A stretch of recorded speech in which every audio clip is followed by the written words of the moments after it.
லாவாவோட most successful series அப்படின்னா அவங்களோட அக்னி series தான். அந்த அக்னி சீரிஸ்ல அடுத்ததா அக்னி 4 லான்ச் பண்ணிட்டாங்க. பாக்ஸ் வழக்கம் போல இல்லாம இந்த டைம் கொஞ்சம் பெருசா இருக்கு. லென்த் வந்து இன்க்ரீஸ் பண்ணிருக்காங்க. பட் பாக்ஸ்குள்ளேயும் வழக்கம் போல இருக்குதா இல்ல ஏதாவது வித்தியாசமா இருக்கான்னு பார்ப்போம். பின்னாடி வந்து அதோட ஸ்பெக்ஸ் வந்து ஹைலைட் பண்ணிருக்காங்க. இப்போ பாக்ஸ் ஓபன் பண்ணுவோம். டன்டடாய் ஓபன் பண்ணா மேலேயே அக்னி 4 மொபைல் இருக்கு.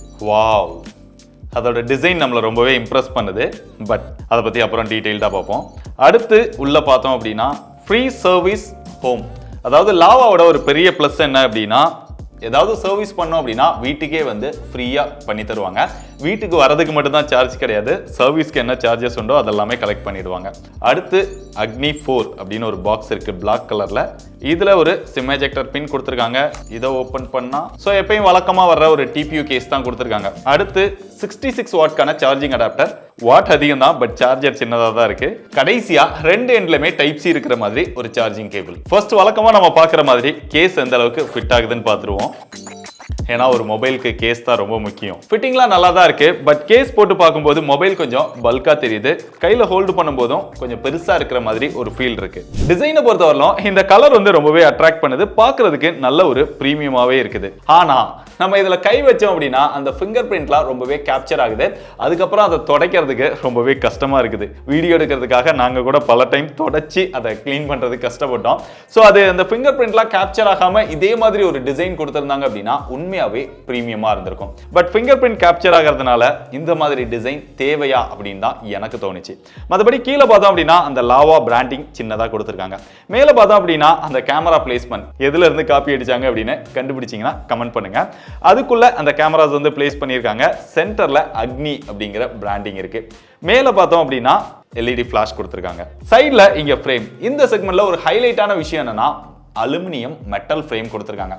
பொதுவாக இந்த செக்மெண்ட்ல வரக்கூடிய எல்லா மொபைலுமே பார்த்தோம் அப்படின்னா பிளாஸ்டிக் ஃப்ரேம்ல தான் கொடுக்குறாங்க. பட் மெட்டல் ஃப்ரேம் லாவா கொண்டு வந்தது ரொம்பவே நல்ல விஷயம். கேஸ் இல்லாம மொபைல கையில பிடிக்கும் போது ஓரளவு ஓகேவா தான் தெரியுது. பட் வெயிட் கொஞ்சம் அதிகமா இருக்கிற மாதிரி ஒரு ஃபீல் வருது. சிங்கிள் ஹேண்ட் யூசேஜுக்கு கொஞ்சம் கஷ்டமா தான் இருக்குது. பட் ரெண்டு ஹேண்ட்ல யூஸ் பண்ணும்போது நல்லா தான் இருக்குது. இதோட கலர்ஸை பொறுத்தவரை நம்ம கிட்ட இருக்கிறது ஃபேண்டம் பிளாக். இது போக எக்ஸ்ட்ராவா லுனார் மிஸ்ட் அப்படின்னு ஒரு கலர் வேரியன்ட்டும் இருக்குது. இதோட பில் குவாலிட்டியை பொறுத்தவரை லாஸ்ட் டைமோட நல்லாவே இம்ப்ரூவ் பண்ணியிருக்காங்க. அது போக இங்க super anti drop diamond frame structure கொடுத்துருக்கோம் அப்படின்லாம் சொல்றாங்க. ஸோ கீழே போட்டா அவ்வளவு சீக்கிரம் டேமேஜ் ஆகாது அப்படிங்கிறதையும் பிராண்ட் வந்து கிளைம் பண்றாங்க. அப்படியே ஃப்ரண்ட்ல இங்க டிஸ்ப்ளேக்கு வந்தாலுமே கார்னிங் கொரில்லா கிளாஸ் ப்ரொடக்ஷன் வந்து கொடுத்திருக்காங்க. பட் என்ன கிளாஸ் அப்படிங்கறத எக்ஸாக்ட்டா மென்ஷன் பண்ணல. அப்படியே இங்க உள்ள போனோம் அப்படின்னா display 6.67 இன்ச்ல 1.5K 120 Hz AMOLED display கொடுத்திருக்காங்க. ஃபிளாட்டான டிஸ்ப்ளே தான் கொடுத்திருக்காங்க. பொதுவா இந்த செக்மெண்ட்ல பார்த்தோம் அப்படின்னா எல்லா மொபைலுமே கர்வ்டு டிஸ்ப்ளே தான் கொடுக்குறாங்க. அது ரெண்டு சைடு கர்வ்டு அப்புறம் குவாட் கர்வ்டு இந்த மாதிரிலாம் கொடுக்குறாங்க. பட் ஃபிளாட்டான டிஸ்ப்ளே கொண்டு வந்தது நல்லது அப்படின்னு தான் நான் நினைக்கிறேன். ஏன்னா ஃபிளாட்டான டிஸ்ப்ளே தான் நான் அதிகமா விரும்புவேன். ஏன்னா அதுக்கு டெம்பர் கிளாஸ் கிடைக்கிறது ரொம்ப ஈஸி, யூஸ் பண்றதுக்கு நல்லா இருக்கும். கீழே போட்டாலும் அவ்வளவு சீக்கிரம் டேமேஜ் ஆகிறதுக்கான வாய்ப்புகள் குறைவு கர்வ்டு டிஸ்ப்ளேவை கம்பேர் பண்ணும்போது. இதோட பீக் பிரைட்னஸா 2400 nits கொடுத்திருக்காங்க. இன்டோர்ல யூஸ் பண்ணும்போதும் சரி அவுட்டோர்ல யூஸ் பண்ணும்போதும் சரி நல்ல பிரைட்டாவே இருக்கு. டச் ரெஸ்பான்ஸ் இதெல்லாமே நல்லா இருக்குது. 446 ppi கொடுத்திருக்காங்க. இதோட பெசல்ஸ் அப்படின்னு பார்த்தா ரொம்ப ஒரு மினிமமான பெசல்ஸ் தான் கொடுத்திருக்காங்க. 1.7 mm தான் இருக்குது. அதுவும் நாலு பக்கமும் ஈக்குவலா சிமெட்ரிக்கலா கொடுத்திருக்கிறது நல்லா இருக்குது. அதனால வியூவிங் எக்ஸ்பீரியன்ஸும் நல்லா தான் இருக்கு. வீடியோஸ் இதெல்லாம் பார்க்கும்போது அந்த கலர்ஸ் டீடைல் இதெல்லாமே நல்லா ரிச்சா எடுத்து தருது. இந்த டிஸ்ப்ளேக்கு வெட் டச் கண்ட்ரோலும் கொடுத்திருக்காங்க. தண்ணி இதெல்லாம் இருந்தாலுமே நம்ம டச் பண்ணி யூஸ் பண்ண முடியுது. நல்ல விஷயம் தான். ஆனா இங்க ஐபி ரேட்டிங் அப்படின்னு பார்த்தா இப்ப பெரும்பாலான மொபைல்ஸ்ல 15,000 ரூபாயில இருந்தே IP68 69 இதெல்லாமே கொடுத்துட்டு வராங்க. பட் இவங்க IP64 தான் கொடுத்திருக்காங்க. லாவா கண்டிப்பா இதை அப்கிரேட் பண்ணி இருந்திருக்கணும். இந்த மொபைல்ல அவங்க பெருசா ஹைலைட் பண்ண விஷயம் என்னன்னா இதோட ப்ராசஸர் தான். இங்க MediaTek Dimensity 8350 அப்படிங்கிற ஒரு ப்ராசஸர் கொடுத்திருக்காங்க. இதோட ஆண்ட்ராய்டு ஸ்கோர் 1.4 மில்லியன் வரும் அப்படின்னு பிராண்ட் வந்து கிளைம் பண்ணாங்க. நம்ம செக் பண்ண போவோம் கிட்டத்தட்ட அதை ரீச் பண்ணிட்டோம். 1.37 மில்லியன் வந்திருந்தது.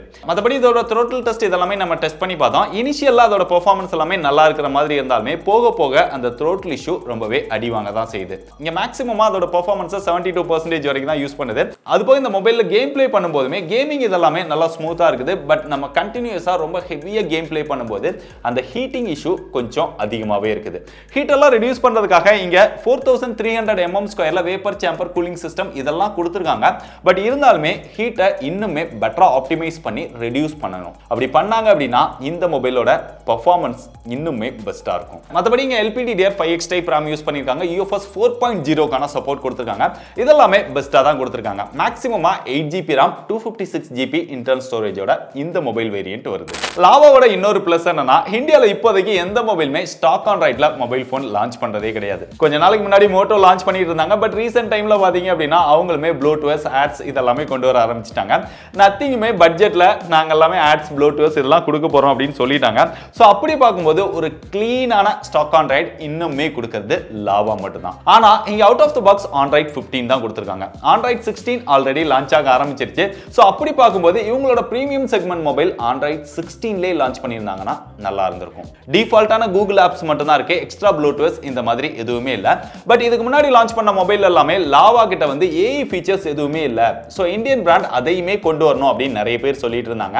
அதையும் இந்த டைம் கொண்டு வந்திருக்காங்க. அதுல இவங்க ஹைலைட்டா சொல்றது வாயு AI. இது ஒரு நார்மலான வாய்ஸ் அசிஸ்டன்ட் கிடையாது. இது வந்து எமோஷனலா ரெஸ்பான்ஸ் பண்ணும் அப்படின்லாம் சொல்றாங்க. பட் நமக்கு பார்க்கும்போது அது ஒரு நார்மல் வாய்ஸ் அசிஸ்டன்ட் மாதிரி தான் தெரியுது.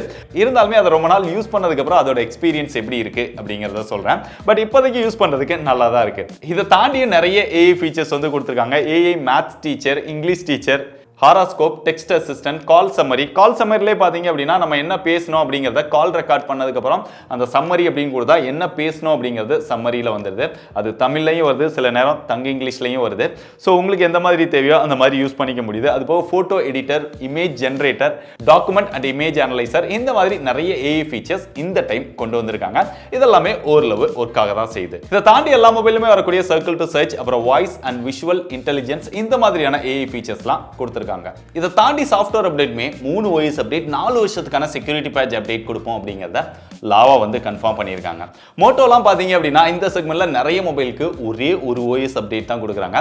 ஸோ அப்படி பார்க்கும்போது லாவா பண்ணது நல்ல விஷயம் தான். இவங்க 3 OS அப்டேட்க்கு பதிலாக 2 OS அப்டேட் கொடுத்திருந்தாலுமே லேட்டஸ்டான ஆண்ட்ராய்ட் 16ல லான்ச் பண்ணியிருந்தாங்க அப்படின்னா இன்னுமே நல்லா இருந்திருக்கும். மொபைலோட பிளேஸ்மெண்ட் பார்த்தா டாப்ல ஒரு ஸ்பீக்கர் வந்துருது.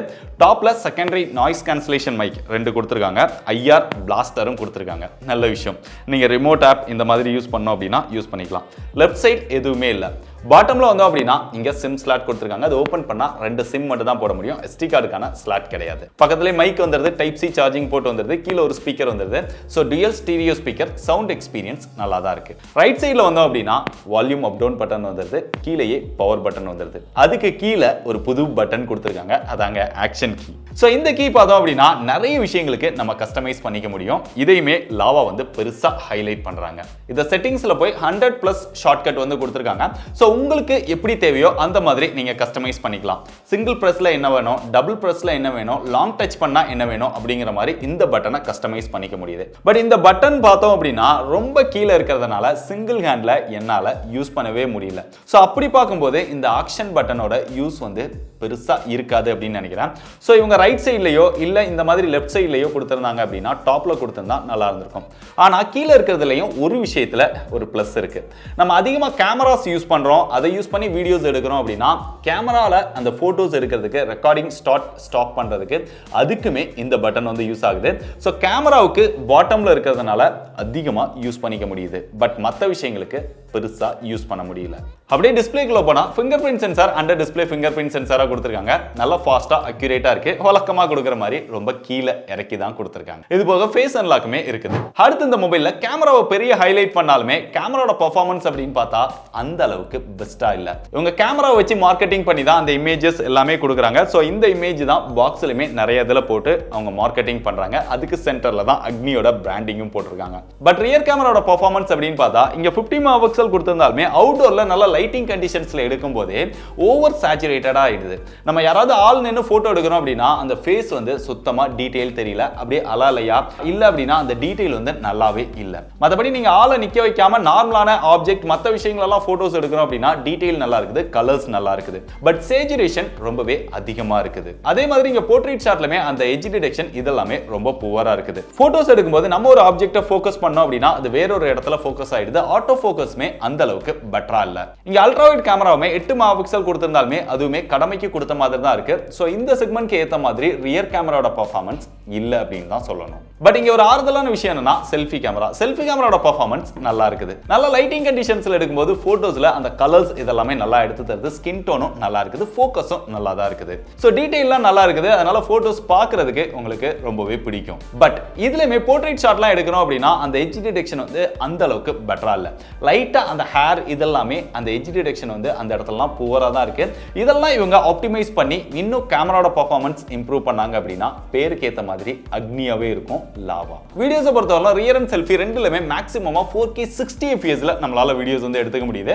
அதோட பெர்ஃபார்மன்ஸ் ஓரளவு ஓகேவா தான் இருக்குது. பட் இந்த பிரைஸ் செக்மெண்ட்க்கு இந்த மொபைல் போன் லான்ச் பண்ணியிருந்தாலுமே இதுல OES சப்போர்ட் கொடுக்காதது ஒரு பெரிய டிஸ்அட்வான்டேஜ் தான். மொபைலோட பேட்டரியை பொறுத்தவரை வழக்கமா கொடுக்குற 5000 mAh தான் இந்த மொபைல்ல கொடுத்திருக்காங்க. இந்த 2025ல ஏகப்பட்ட மொபைல்ஸ் பார்த்தோம் அப்படின்னா 6500, 7000, 7400 இந்த மாதிரி போயிட்டு இருக்காங்க. சோ இப்போவுமே இவங்க 5000 mAhல லான்ச் பண்ணது அக்செப்டபிளா அப்படிங்கறத நீங்க தான் சொல்லணும். இங்க ஃபாஸ்ட் சார்ஜிங் சப்போர்ட் அப்படின்னு பார்த்தா 66 வாட்கான ஃபாஸ்ட் சார்ஜிங் சப்போர்ட் கொடுத்திருக்காங்க. 0 to 20 மினிட்ஸ்ல 50% வந்து சார்ஜ் பண்ணிக்க முடியும். அது வந்து பெஸ்டாவே பண்ணிருக்காங்க லாவா. இதையும் தாண்டி பாக்ஸ்க்குள்ளே அடாப்டர் கொடுத்திருக்காங்க. அதை பெருசா ஹைலைட் பண்ண வேண்டியிருக்கு. இப்போ பார்த்தா அப்படின்னா நிறைய மாடல்ஸ்ல பாக்ஸ்க்குள்ள அடாப்டர் கொடுக்கல. சோ லாவா இந்த மாதிரியான விஷயங்கள்லாம் நல்லா தான் இருக்கு. பேட்டரியோட பெர்ஃபார்மன்ஸை பொறுத்தவரைக்கும் நம்ம ஷார்ட் டைமா தான் செக் பண்ணோம். செக் பண்ண வரைக்கும் நல்லா இருக்குது. இருந்தாலுமே டீடைல்டா செக் பண்ணிட்டு ரிவ்யூல அப்டேட் பண்றேன். சோ சிம்பிளா இந்த மொபைலை பத்தி ஹைலைட்டா சொல்லணும் அப்படின்னா டிசைன் வந்து நல்லா இருக்கு. மெட்டல் ஃப்ரேம் கொடுத்திருக்காங்க. டிஸ்பிளேயோட எக்ஸ்பீரியன்ஸும் நல்லா தான் இருக்கு. பெர்ஃபார்மன்ஸ் வந்து தேவையான அளவு கொடுத்திருக்காங்க. Battery 5000 mAh but 66 watt fast charging சப்போர்ட்டோட கொடுத்திருக்காங்க. ஆக்ஷன் கீயும் கொடுத்திருக்காங்க. ஒரு கிளீனான ஆட்ஸ் ப்ளூடூத் இல்லாத ஸ்டாக் ஆண்ட்ராய்டு எக்ஸ்பீரியன்ஸ் இருக்கு. ஆனா ஆண்ட்ராய்டு 15ல தான் இருக்கு.